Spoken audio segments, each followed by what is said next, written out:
Programme में आपको खुशामदीद कहते हैं। मैं असदुल्ला खान हूँ। अब से कुछ देर पहले पीटीआई के चेयरमैन इमरान खान साहब ने प्रेस कॉन्फ्रेंस की है, जिसमें वो कह रहे हैं कि पीर को वो सुप्रीम कोर्ट के पास जा रहे हैं और उनसे जाके पूछेंगे कि क्या हमें बतौर सियासी जमात पीसफुल प्रोटेस्ट का हक हासिल नहीं है। वो ये क्या समझते हैं कि वो सुप्रीम कोर्ट के पास जाएंगे, उनसे इजाज़त लेंगे और अगली मरतबा इजाज़त लेकर 6 दिन के बाद दोबारा ऐलान करेंगे और फिर इस्लामाबाद आएंगे।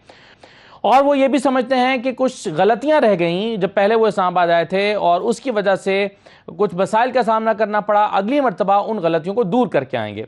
लेकिन दूसरी तरफ राना सनाउल्लाह साहब ये समझते हैं कि उनसे भी कुछ गलतियां रह गई और अगली मरतबा जब इमरान खान आएंगे तो वो उनको टक्का पुल क्रॉस नहीं करने देंगे, क्योंकि इन गलतियों से राना सनाउल्लाह साहब ने भी सीख लिया है और उनसे गलती रह गई कि इमरान खान इस्लामाबाद पहुंचने में कामयाब हुए, अगली मरतबा यह नहीं हो पाएगा। तो अब ये गलती बा मुकाबला गलती है, देखना यह है कि अपनी गलतियों को कौन बेहतर तरीके से सुधार के अगली मरतबा मैदान में उतरता है।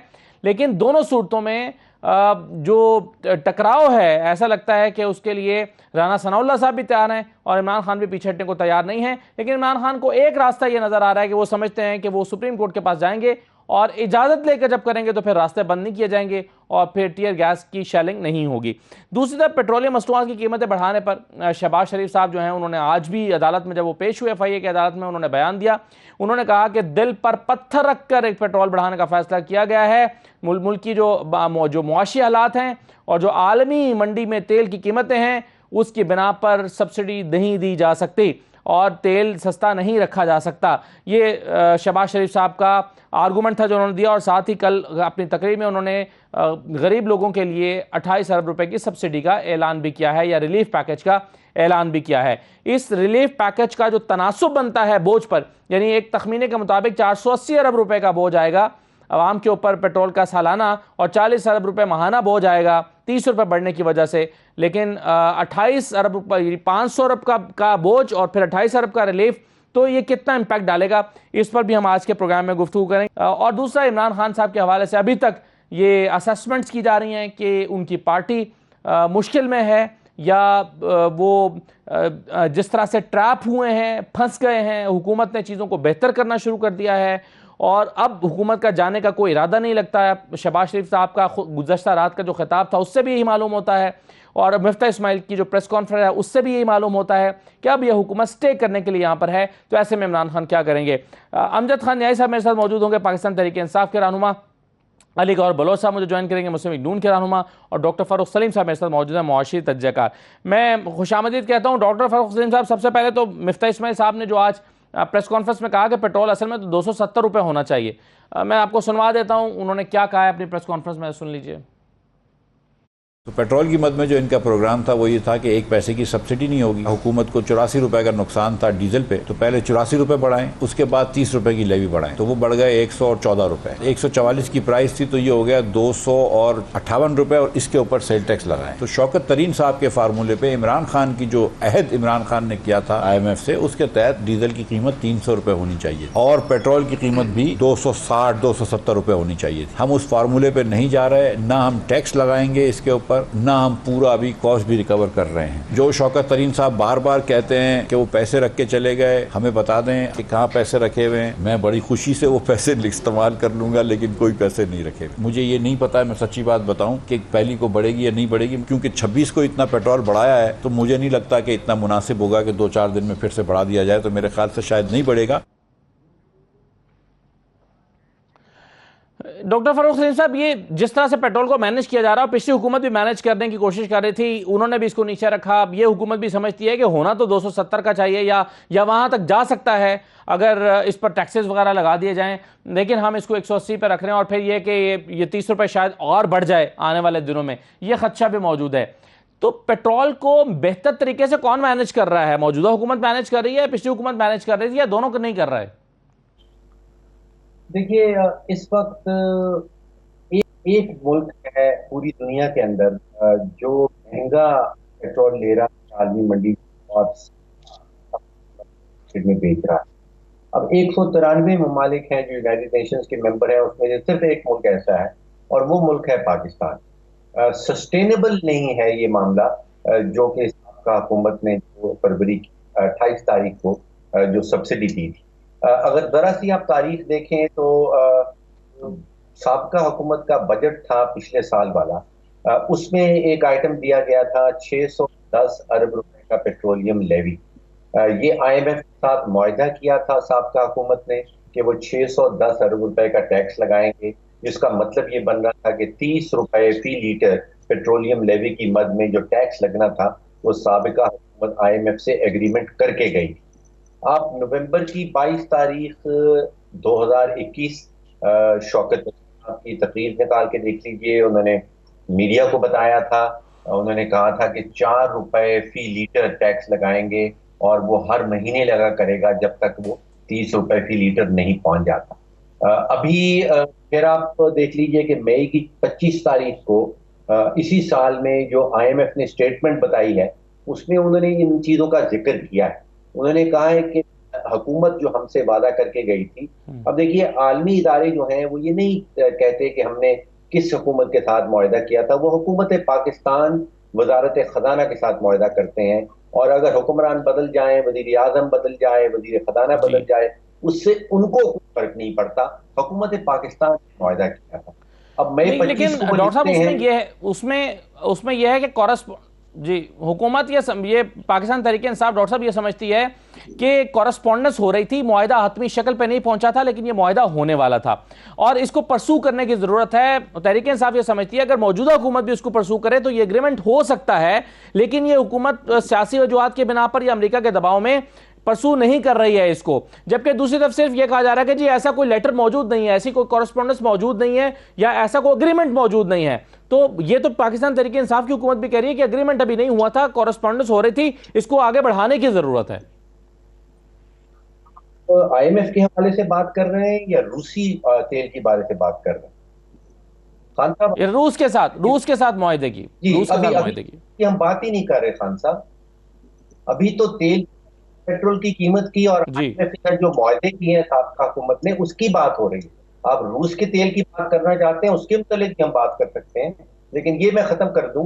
मुआहदे जो हुए थे, क्या रेट होगा, पेट्रोल किस कीमत पे बेचा जाएगा, उसके ऊपर कितना टैक्स लगाया जाएगा, ये मुआहदे हमने आईएमएफ के साथ किए थे और ये साबिका हुकूमत करके गई थी। ठीक, मई की 25 तारीख को जो आईएमएफ स्टेटमेंट जारी किया था उसमें उन्होंने कहा है कि डिविएशंस का लफ्ज उन्होंने इस्तेमाल किया कि हुकूमत ने आईएमएफ के साथ वादे किए थे और फिर वो वादा खिलाफी की और डिविएशंस हो गई और उन्होंने खिलाफ वर्जियां कर दी। तो अब जिस चीज के ऊपर अमल दरामद ये वाली हुकूमत कर रही है, वजीर आजम शहबाज शरीफ साहब वाली पीडीएम की हुकूमत जो कर रही है, ये मुआहदे आईएमएफ से साबिका हुकूमत करके गई थी कि हम ये टैक्स लगाएंगे इसके ऊपर। अब रूसी वाला रूस का जो बातचीत है वो सामने कीजिए। देखिए सही है, अगर डॉक्टर साहब इजाजत दें तो ये रूस वाला मामला है, इस पर मजीद बात कर लेते हैं, लेकिन मुझे इजाजत दें एक छोटा सा मैं ब्रेक ले लूं। ब्रेक के बाद वापस आते हैं। अमजद खान न्याई साहब और अली गुरु बलोच साहब मेरे साथ मौजूद है। इमरान खान की प्रेस कॉन्फ्रेंस के हवाले से भी कुछ चीज़ें डिस्कस करनी है और फिर पेट्रोल के मामला भी। ब्रेक के बाद वापस आते हैं।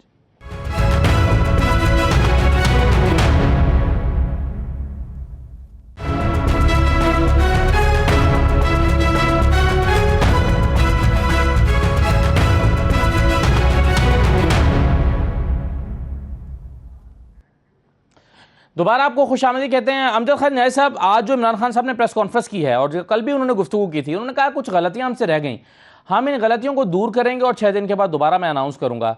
कुछ अंदाजा है क्या गलतियां रह गई जो आप दूर करनी है न्याई साहब? बिस्मिल्लाहिर्रहमानिर्रहीम। गलतियों से मुराद उनकी ये थी कि हमें अंदाजा नहीं था कि इस कदर रियासती मशीनरी का और सरकारी मशीनरी का एक निहत्ते शहरियों पे, जो मतलब पाकिस्तानी है, कोई गैर मुल्क तो है नहीं, जिस तरीके के साथ उन पर तशद्दुद किया गया।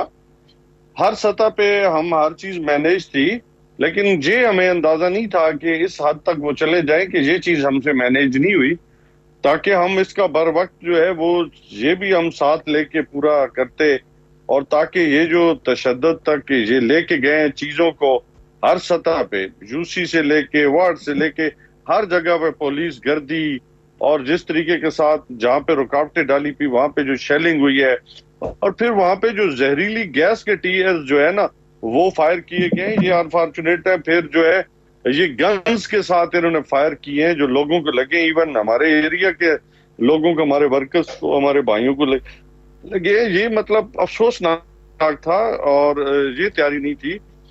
इंशाल्लाह नहीं, ताला मगर पूरी न्याय साहब तैयारी इसका के साथ तोड़ तो ये जो टीयर गैसिंग है, इसको तो अगर दोबारा हुकूमत ये फैसला करती है कि सर आप पे ऊपर दोबारा अटैक करना है टीयर गैस के साथ, शेल्स मारने हैं, तो इसका तो तोड़ आपके कारकुनों के पास नहीं होगा ना, ये तो फिर भी फेस करना पड़ेगा।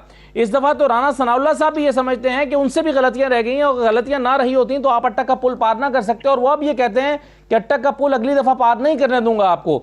तो आप अगर ज्यादा तैयारी के साथ आएंगे तो फिर हुकूमत भी ज्यादा तैयारी के साथ आएगी। इससे पहले तो वो ये भी कहते थे कि जी इस्लामाबाद में हम आने नहीं देंगे, तो हम तो इस्लामाबाद ही आ गए। तो बात ये रोकने से, ये दीवारें जो है ना, ये खड़ी करने से कोई रुका नहीं है, और तहरीक जो सोच होती है ना, वो सोच भी नहीं रुकती। और मैं कहता हूं कि इतने तशद्दुद, इतने जालमाना इकदाम के बावजूद अगर लोग ये सब चीजें क्रॉस करके गए, मैं आपको बता नहीं सकता कि वहां पे जो पोजीशन थी, मतलब कहते हैं ना नीचे से लेके ऊपर तक, हकीकतन मतलब बड़ा दुख हुआ है कि क्या हम पाकिस्तानी शहरी नहीं थे, क्या हम एक पुरअमन प्रोटेस्ट करने जा रहे थे, हम कोई तशद्दुद की तरफ नहीं जा रहे थे। लेकिन जो ये इन्होंने जो जालिमाना इकदाम किए हैं, बड़ा दुखी किया है हमें कि ऐसा नहीं होना चाहिए था, और इसीलिए हम सुप्रीम कोर्ट के अंदर भी ये अपनी दरखास्त लेके जा रहे हैं। साहब ये बात भी तो है ना कि 20 लाख लोग नहीं निकले, ये बात भी तो दुरुस्त है ना कि 20 लाख लोग नहीं निकले, वरना ये कंटेनर्स और ये गैस और ये चंद हजार पुलिस सरकार, इनकी क्या हैसियत थी इतने बड़े मॉब के सामने। मेरी बात सुने ना, आप देखें कि 3 दिन लगातार मुसलसल सरकारी मशीनरी लोगों को उठाया जाता रहा, लोगों को घरों में बंद किया जाता रहा, लोगों के साथ जो सलूक किया गया हर पूरे पंजाब के अंदर, सिंध के अंदर, और मतलब आप खुद सोचें कि क्या नहीं किया। अगर कोई आपको नजर ना आए तो अलग बात है, वरना हर सतह पे आपकी मिसाल सामने है। आपने देखा होगा कि डॉक्टर यास्मीन राशिदा साहबा के साथ क्या हुआ, बाकी हमारे लीडर्स के साथ हुआ, उमर अयूब भाई के साथ, इवन मेरे साथ भी जो सलूक है, मैं तो बता नहीं सकता कि उन्होंने जो किया हमारे साथ हकला पे, हमारे वर्कर्स के खिलाफ हर सतह पे। साहब कि अगली मर्तबा भी यही होगा, इससे बढ़कर होगा अगली मर्तबा, अगर हुकूमत इससे बढ़कर करती है तो आप क्या कर लेंगे, यही तो मेरा सवाल है ना। मेरी बात सुने, क्या पाकिस्तान के निहत्ते शहरियों को पाकिस्तानी है ना, हम इस मुल्क के शहरी हैं कि उन पे टीयर गैस के वो शेल मारे जाए जो जहरीले हैं, जो दहशत गर्दों पर इस्तेमाल होते हैं, जिसको कोई होस्टेज किया हो कि दहशत गर्दों ने। सेकेंडली, इन्होंने जो अपना पंप एक्शन गन के जरिए जो अपना जिस तरह वो इंडिया में हो रहा है, वो जो गन्स इस्तेमाल किए थे, पायलट गन क्या कहते हैं उसे, वो इस्तेमाल की जाती रही है। तो आप मतलब इससे पहले तो ये काम नहीं हुए, और ऐसा तो हमने कभी सोचा भी नहीं है कि अगर ये काम होने हैं, तो हमारी तो कोशिश थी कि हम एक पुरअमन एहतजाज में जा रहे हैं, ठीक है, अगर उनका ये इकदाम उन्होंने करने हैं तो हम भी मतलब अपने हिफाजती इकदाम करके जाएंगे। पहले भी हम पुरअमन तौर पे गए हैं, फिर भी हम पुरअमन तौर पे जाएंगे, लेकिन अपनी तैयारी के साथ जाएंगे। और इसलिए अब खान साहब इससे तो न्याय साहब देखें ना, इससे तो साबित ये होता है कि अगर 3 दिन पहले हुकूमत पकड़ धकड़ शुरू कर दे और गिरफ्तारियां शुरू कर दे, घरों पे छापे मारने लगे, आपके कारकुनान को पकड़ ले, 1000, 1200, 1500 बंदा गिरफ्तार कर ले और आंसू गैस के शेल मार दे उस दिन जिस दिन आपने पहुंचना हो, तो फिर आपका एहतजाज कामयाब नहीं हो सकता, फिर तो यह तय हो गया ना। कामयाबी नाकामी अल्लाह के हाथ में है, इंसान कोशिश करता है, हमारी सोच है। हमने कहा है कि हमारी जान में जान है और हमारी सांस में सांस है, आखिरी कतरे तक हम अपनी सोच के साथ खड़े रहेंगे, और इस इम्पोर्टेड गवर्नमेंट को हम कभी भी नहीं मानेंगे। ये रूहों पे कब्जे कभी नहीं हुए। देखिए, जिस्मों में हमेशा लोग लाकअप में भी डाल सकता है, लेकिन मैं समझता हूँ, आपका क्या ख्याल है कि ये धरना नाकाम हो गया? इससे बड़ा धरना मैं समझता हूँ कामयाब ही नहीं। हमने तो इस्लामाबाद को जो है वो जाके एहतजाज करना था। आप देखें कि पूरे पंजाब के अंदर जो है इन्होंने खुद बंद कर दिया, पूरा पाकिस्तान ही बंद कर दिया। तो एहतजाज तो पूरे पाकिस्तान में हो गया, हर सतह पे हो गया। अगर कोई ना समझे तो हर जगह से जहां से इन्होंने काफिले रोकने थे वो सब बंद थे, कोई ट्रैफिक नहीं थी, पूरा पंजाब। सुनिए फिर अली गौहर बलोच साहब से जवाब लेते हैं इसका।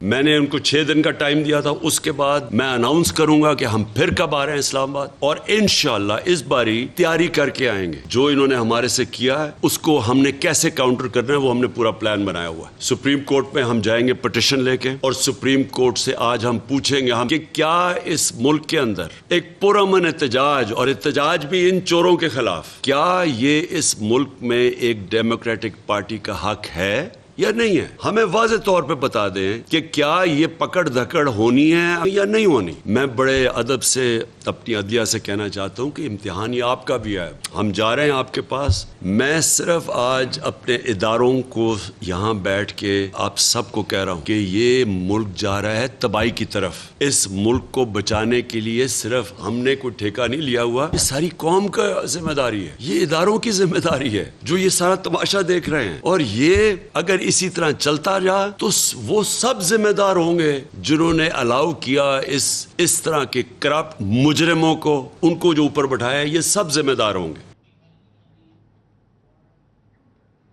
अली गौर बलोच साहब, इस मरतबा तो आपने पकड़ दकड़ कर ली, कंटेनर्स लगा दिए, रास्ते बंद कर दिए, जैम कर दिया, आंसू गैस की शेलिंग की, लेकिन अगर इमरान खान पीर को जा रहे हैं सुप्रीम कोर्ट के पास और वहां से इजाजत ले लेते हैं कि पूरा हमने एहतजाज इनका हक है, इनको करने दिया जाए, कंटेनर्स न लगा जाएं, रास्ते बंद न किए जाएं और शेयरिंग न की जाए, तो फिर आप कैसे रोकेंगे उनको? वो तो तैयारी के साथ आ रहे हैं इस दफा।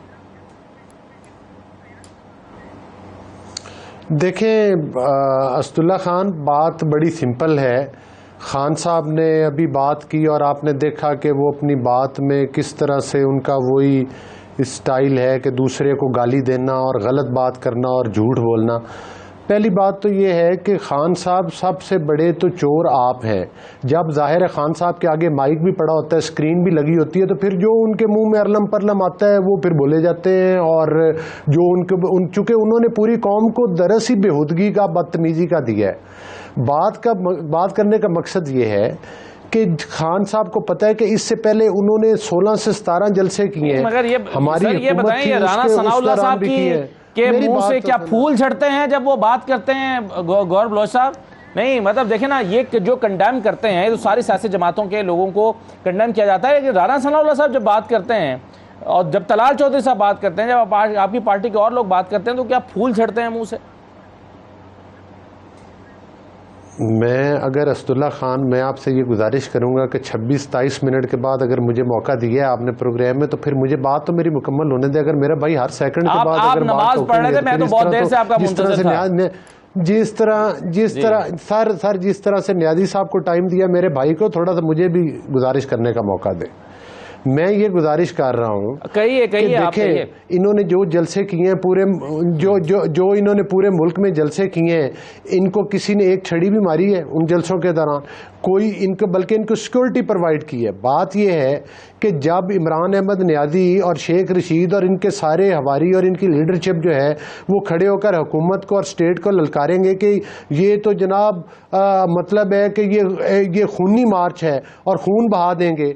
लेकिन ये बताएं कि डॉक्टर यास्मीन राशिद की गाड़ी पर शेख रशीद ने बात नहीं की, और ये इस्लामाबाद में डी चौक में खवातीन पर आंसू गैस मारे गए, अगर ये ना मारे जाते तो क्या होता?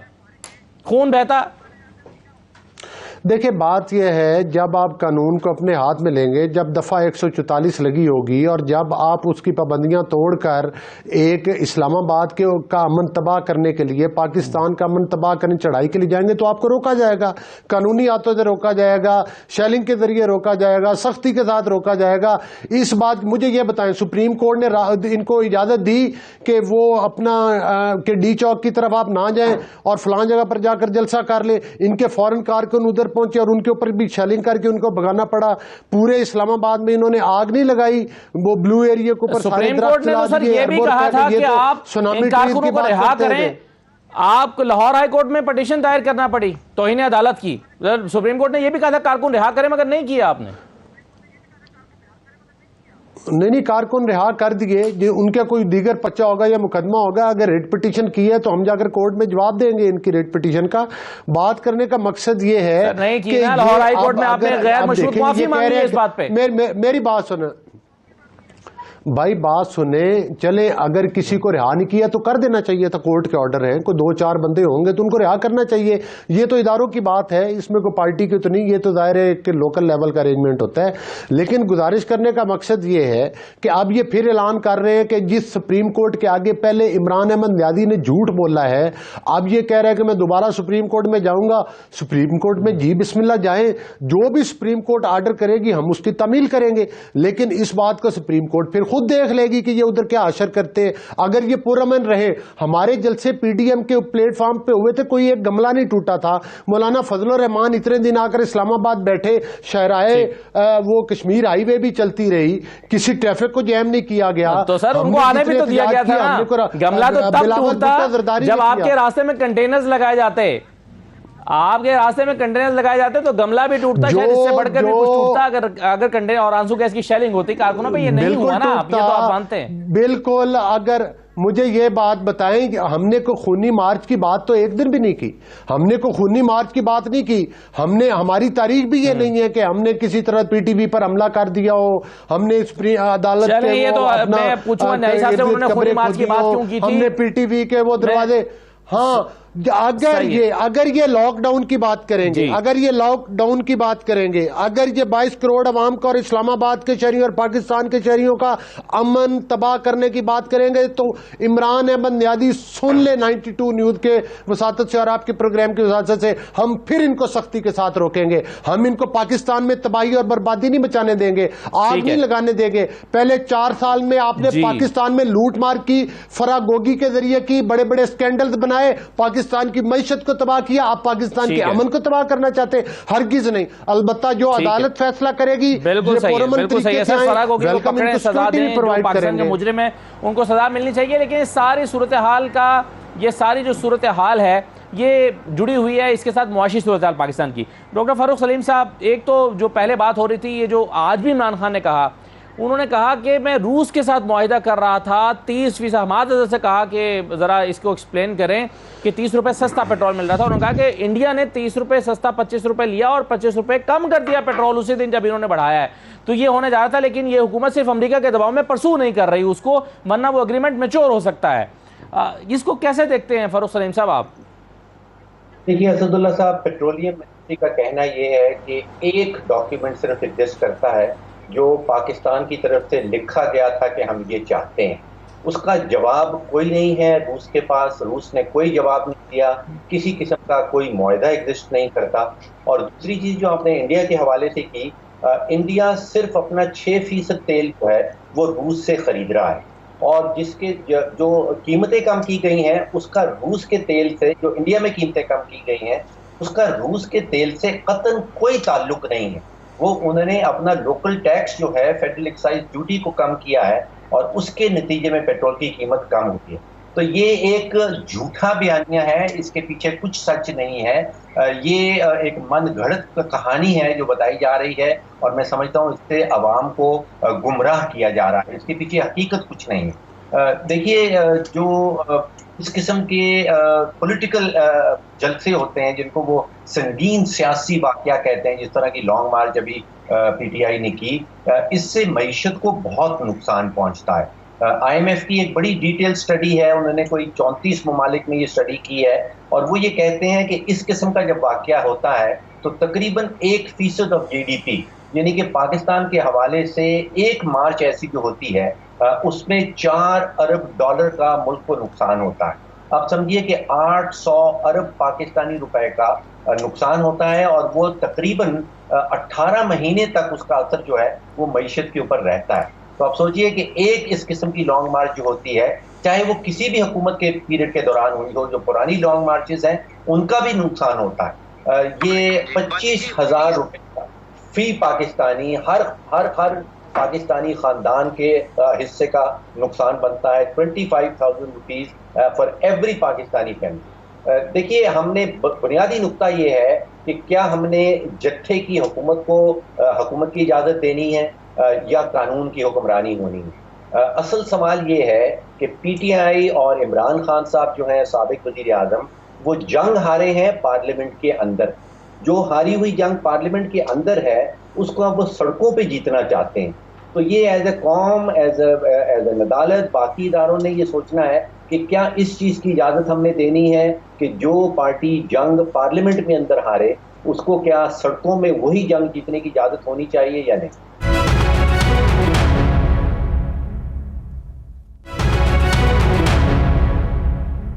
न्याय साहब, एक तो आप इन बातों का जवाब देना चाहें तो ज़रूर दे दीजिएगा कि, और फिर डॉक्टर साहब ने यह भी कहा कि कोई हकीकत नहीं है कि जो आप रूस के हवाले से दावा कर रहे हैं ऐसा कोई डॉक्यूमेंट या एग्रीमेंट एग्जिस्ट नहीं करता।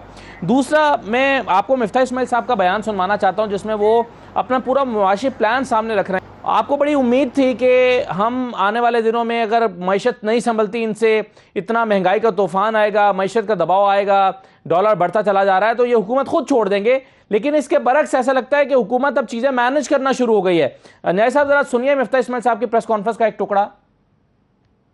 उसके अलावा जो सऊदी अरब हमारी कुछ और मदद करना चाह रही है, मैं अभी वो डिस्क्लोज नहीं करूंगा, लेकिन जुलाई में उसकी बात करूंगा। IMF से $3 बिलियन आने के हैं और हमने कहा है, उनसे रिक्वेस्ट की है कि प्रोग्राम को 1 साल एक्सटेंड कर लो और प्रोग्राम के अंदर $2 बिलियन और डाल दो। मैं समझता हूं कि वो प्रोग्राम को एक्सटेंड भी कर देंगे और इंशाल्लाह $2 बिलियन डाल भी देंगे, तो IMF से 3 की जगह 5 हो जाएंगे। अगर 5 नहीं भी होते तो 4 तो जरूर हो जाएंगे। IMF के पैसों के लिए जरूरी से ज्यादा होते हैं कि और दूसरी जगह खुल जाती है। मिसाल के तौर पर इसी माली साल में हम समझते हैं कि तकरीबन $1 बिलियन से ज्यादा हमको वर्ल्ड बैंक के पैसे मिल जाएंगे पेस और राइस में, एशियन इंफ्रास्ट्रक्चर डेवलपमेंट के पैसे मिलेंगे, एशियन डेवलपमेंट बैंक के भी कुछ पैसे हमारे साथ और हैं, उसके साथ एशियन डेवलपमेंट बैंक के 1.5 मिलियन नवंबर से पहले एक और आएंगे। वर्ल्ड बैंक के साथ जो हमारी पाइपलाइन है वो $8.9 बिलियन की है। तो हम समझते हैं कि एक मरतबा IMF से ये अनलॉक हो जाएगा तो बहुत ज्यादा पैसे हमको मल्टीलैटरल से अवेलेबल हैं जो मिल जाएंगे। नहीं साहब, आप ये तवक्को कर रहे थे कि मौजूदा हुकूमत सियासी सूरत हाल से घबरा के ये हुकूमत खुद छोड़ देगी और आपकी झोली में डाल देगी, और इलेक्शन आप मांग रहे हैं 6 दिन में, तारीख मांग रहे हैं, लेकिन वो तो पैसे की रेल पेल सुना रहे हैं कि चंद हफ्तों में, चंद महीनों में पैसे की रेल पेल होगी। तो आप क्या तवक्को लगाए बैठे हैं नहीं साहब? पहली बात तो ये है कि अभी एक मेरे दोस्त ने जो तबसरा किया, जो प्राइम मिनिस्टर किसी मुल्क का दौरा करते हैं ना तो वो वहां पे जाके पकौड़े नहीं खाने जाते। लाजमी बात है कि वहां पे हर सतह पे एक डायलॉग होते हैं और उस डायलॉग के नतीजे में आपके एग्रीमेंट्स होते हैं। जब प्राइम मिनिस्टर इमरान खान साहब थे, रशिया गए, तो लाजमी बात है वहाँ पे बातचीत हुई है और वहाँ पे उनका मतलब इत्तफाक हुआ है बहुत सारी चीज़ों पे, जिसको खुद रशिया ने इंडोर्स भी किया है कि पाकिस्तान के अंदर मुदाखलत हुई है और रजीम चेंज हुई है। ये उनका ऑन रिकॉर्ड चीज़ें हैं। सेकेंडली, आपने मगर कहा ऐसा कि ये पेट्रोलियम मसनूआत के हवाले से, सस्ता पेट्रोल खरीदने के हवाले से तो कोई डॉक्यूमेंट वजारत खजाना में एग्जिस्ट नहीं कर रहा। सवाल यही पैदा हो रहा है, हुकूमत कह रही है ऐसा डॉक्यूमेंट। मेरी बात सुने ना, आप मेरी बात सुन लेना।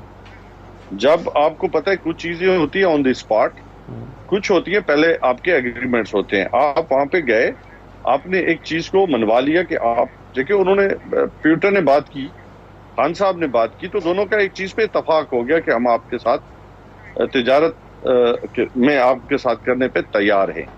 तो बात साफ सी, अगर किसी को कोई समझ ना आए, इसके लिए हम अजहर साहब कई दफा प्रेस कॉन्फ्रेंस भी कर चुके, शौकत तरीन साहब भी कर चुके हैं, वो डॉक्यूमेंट भी दिखा चुके हैं। अगर फिर भी किसी को अगर समझ नहीं आता तो उनका अपने आंखें किसकी बंद है, कान बंद है, तो हमारा उसका कुछ भी नहीं कर सकते। अल्लाह ताला इनको हिदायत दे अगर वो सच नहीं सुनना चाहते तो।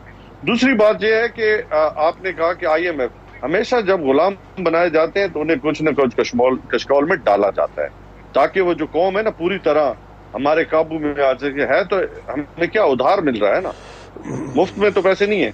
और जिस रेट पे आज देखे आपने कौम को, आपने कितने % कौम को मुश्किल में डाल दिया, 30 रुपए उनके ऊपर और बोझ डालेंगे। तो आप गुलाम, उनके गुलाम इब्ने गुलाम बनाना चाहते हैं और क्या करना चाहते हैं इससे ज्यादा? आप क्या, आपने इंडिपेंडेंट पॉलिसी नहीं, मगर ये सारे बेनिफिट्स, ये फाइनेंशियल बेनिफिट्स तो आपने भी लिए थे ना। आपकी हुकूमत भी IMF के पास गई, सऊदी अरब के पास गई, UAE के पास गई, चाइना के पास गई। नहीं साहब, आप भी तो सारी मदद मांगते रहे और लेते रहे ना। मेरी बात सुना, हम लेट तो नहीं गए थे ना, हम एक प्रोग्राम लेके गए थे। उस प्रोग्राम के मुताबिक हम अपने लोगों पे बोझ भी कम डाल रहे थे और अपनी पॉलिसीज लेके आ रहे थे। जब हमने गवर्नमेंट संभाली तो उस वक्त पाकिस्तान की, मुझे बताएं कि हमें जो मिला, पिछले जो ये गन मिला था 72 साल का, क्या पाकिस्तान की इकोनॉमी डॉक्यूमेंटेड है? नहीं है। क्या इन्होंने हमें डॉक्यूमेंटेड करके दी थी जिसको हम नहीं कर सके?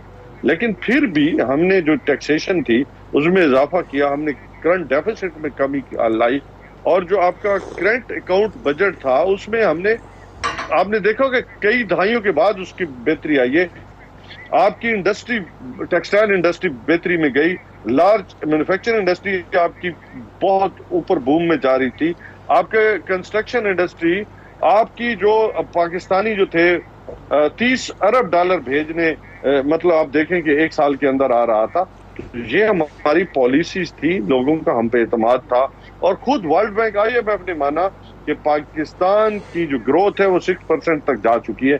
जहां दुनिया की मईशतें 20% शुक्री है, डेवलप कंट्रीज है, वहां पे हमारी अंडर स्ट्रेस जो थी वो हमने बेहतरी, मतलब अल्हम्दुलिल्लाह बहुत बेहतर परफॉर्म किया। जहां पे इंडिया जैसा मुल्क 6.6 उन्होंने, उनका जो माइनस में गए थे, जहां तक अनएम्प्लॉयमेंट था इंडिया हमसे बहुत, रीजन में सबसे कम एम्प्लॉयमेंट कोरोना में हमारी, मतलब थी कि हमने अपने लोगों को भी बचाया अल्लाह की मदद से। देखें सब चीज मिल जाने वाला है, अल्लाह की मदद से हमने लोगों को भी बचाया, सही है, और हमने अपने लोगों मतलब मईशत भी बेहतर। चले ये नुक्ता रह गया, मैं वापस आता हूँ आपके पास कि आप हुकूमत तो जाती हुई नजर नहीं आ रही है, आपका प्लान था कि हुकूमत चली जाएगी, मजीद बाद में बात करते हैं, लेकिन एक मैं बयान आपको शहबाज शरीफ का सुनाना चाहता हूँ। एक और बयान मैं बताना चाहता हूँ। देखिए हमारे जो शहबाज शरीफ साहब हैं 28 अरब रुपए जो है लोगों को बांट रहे हैं, और 40 रुपए अपना हिसाब मकसूद पटवारी का नहीं दे रहे। ये क्या समझ आ गया पाकिस्तान का? अच्छा जी, चलें, मैं शहबाज शरीफ साहब का एक बयान आपको सुनवाना चाहता हूँ जिसमें आज उन्होंने दिल पे पत्थर रख के हमने ये फैसला किया। ये आसान फैसला नहीं था। सुनिए शहबाज शरीफ ने क्या कहा है, फिर मैं बलोच साहब के पास जाता हूँ। जी, लोगों की तरफ से दवाई नहीं है और इलाज के पैसे नहीं हैं, कारोबार नौकरी नहीं है, और महंगाई आसमान से बातें कर रही है, तो हमने पत्थर पर दिल पे पत्थर रखकर ये फैसला किया। मगर मैंने महाना 28 अरब रुपया कौमी खजाने से खर्च के पाकिस्तान के इन पिसे हुए करोड़ों लोगों के लिए मैंने दी इंशाल्लाह 2000 रुपये। कल हमजा शहबाज ने भी यही कहा था कि हमने पेट्रोल की कीमतें बढ़ाई हैं, दिल पे पत्थर रख के बढ़ाई हैं। कल रात को जो तकरीर की थी शहबाज शरीफ साहब ने, उसमें भी जो खिताब किया था उसमें भी यही कहा था। अली गौहर बलोच साहब, कोई भी हुकूमत, आसान फैसला नहीं होता हुकूमत के लिए पेट्रोल की कीमतें बढ़ाना। इमरान खान ने भी अगर कीमतें बढ़ाई थी तो दिल पे पत्थर रख के बढ़ाई थी, आप भी बढ़ा रहे हैं तो दिल पे पत्थर रख के बढ़ा रहे हैं। या आपके पत्थर में उनके पत्थर में क्या फ़र्क है? देखिए, बात बड़ी सिंपल है कि जो ये मतलब है कि पेट्रोल की कीमतें बढ़ी हैं, वो जो इन्होंने IMF के जालमाना शिक्के मानी। देखें, कर्जे तो हमने अपने साबका दौर में भी लिए थे, नून लीग ने लिए थे, लेकिन अभी नियाजी साहब बात कर रहे थे, लेकिन नियाजी साहब को ये सोचना चाहिए कि इनकी हुकूमत ने तो पाकिस्तान के 72 साल कर्जे एक तरफ और सिर्फ इमरान अहमद नियाजी साहब के दौर के लिए हुए कर्जे एक तरफ। फिर अगर आपने कर्जे लिए भी थे तो आप बलोच साहब, ये वैसे एक चीज में आपको सिर्फ, अगर आप फिर इंटरप्शन को माइंड ना कीजिएगा, मैं एक पॉइंट सिर्फ आपके सामने रखना चाहता हूं। आप ये जो देखें, कल मुफ्ती इस्माइल साहब ने प्रेस कॉन्फ्रेंस की थी, उसमें उन्होंने कहा था कि मैं IMF को जिम्मेदार नहीं ठहराता, दुनिया का कोई मुल्क महंगा तेल लेकर सस्ता नहीं बेच सकता। यही फारूक सलीम साहब भी कह रहे हैं, आप अभी पूछ लीजिए इनसे, ये कहेंगे। तो ये IMF के साथ मुआहिदे का कीमतें बढ़ाने से ताल्लुक नहीं है कि आलमी मंडी में बढ़ने की वजह से कीमतें बढ़ाई गई हैं। ये मुफ्ती इस्माइल साहब ने कल खुद एडमिट किया है। देखें, मैं तो वही बात कर रहा हूं कि जिन शराइत पर इनकी हुकूमत ने IMF के साथ एग्रीमेंट किए थे, और वो मतलब इतनी मतलब ये एज आ हुकूमत उनसे निगोशिएट तो कर सकते थे ना। हम तो उन्हीं जो इन्होंने टर्म्स एंड कंडीशन हमारे आने से पहले ऑलरेडी IMF से डिसाइड किया, हम तो वो भुगत रहे हैं।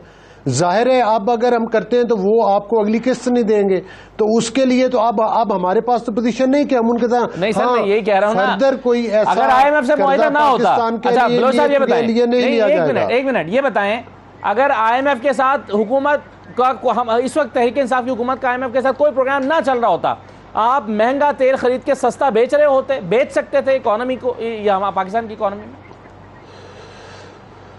नहीं, देखें, उसमें ये होता है कि आपके पास कई एंड पे अल्लाह करे कि पाकिस्तान उन हालात से बाहर आ जाए, और कोई ज़रूरी तो नहीं कि हमारी जो आने वाली नस्लें हैं उनका मुकद्दर ये कर्जे और यही चीज़ें हैं। अगर ऐसी सूरत हाल हो, आपके मुंह में घी शक्कर के जिस चीज़ का आप तकादा कर रहे हैं, तो उसके तो बेशुमार तरीके हैं कि आप अपनी आवाम को कंपनसेट कर सकते हैं।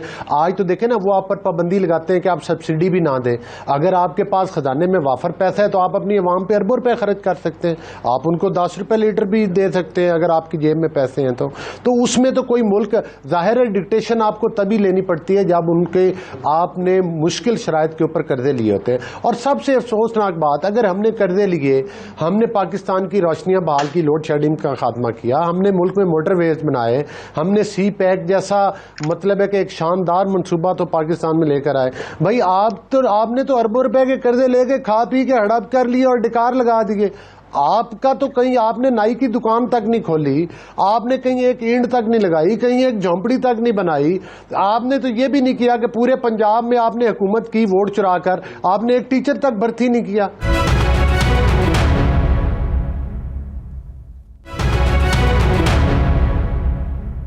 ये बताएं फारूक सलीम साहब कि ये मिफ्ता साहब का जो स्टेटमेंट है कि मैं आईएमएफ को, लफ्ज़ उन्होंने इस्तेमाल किया कि मैं आईएमएफ को दोष नहीं देता, कोई भी मुल्क महंगा पेट्रोल खरीद के सस्ता नहीं बेच सकता।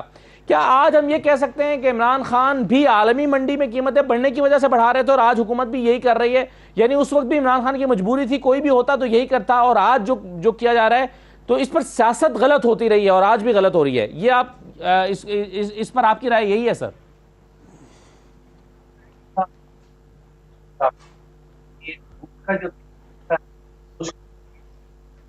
और पाकिस्तान में चीज बनी हुई है वो रिफाइन नहीं कर सकते। हमारे पास काबिलियत नहीं है, वो हाई सल्फर ऑयल है और यहाँ पे उसको रिफाइन नहीं किया जा सकता।